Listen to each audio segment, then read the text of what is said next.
Hello everyone, welcome back to another episode of WebTech Tutorial. In today's video, I'll be helping you learn how to add friends on your Duolingo account. Keep watching the video till the end without skipping, and don't forget to subscribe to our channel by hitting the subscribe button. Press the bell icon so that YouTube will notify you whenever we post a new video. Now let's get started. Tap open your Duolingo application and then sign into your account if necessary. In order to add friends on Duolingo, go to your profile button at the bottom of the screen, and from your profile, under Friends tab, tap on Add Friends.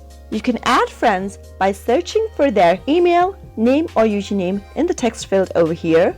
Simply type in either the username, their email or their name in order to add them on Duolingo. Once you search for the person, the list of search results will appear. Tap on the plus icon at the right corner in order to add someone on your Duolingo. If you want to add friends from your Facebook, go and tap on the Facebook tab at the top of the screen. Tap on Find Friends and connect to your Facebook. Make sure you're signed into your Facebook account as well and continue as your Facebook name. If your Facebook friends are active on Duolingo, then you'll be able to see the search results displayed on the screen. You can also go to the Invite tab at the top and then invite a friend in order to join Duolingo. You can go and send them invitation with the help of a text message option, or there are more options, for example, with the help of your social networking sites. Let me tap on one of these and then you'll be able to see that the link has been automatically pasted on the chat screen.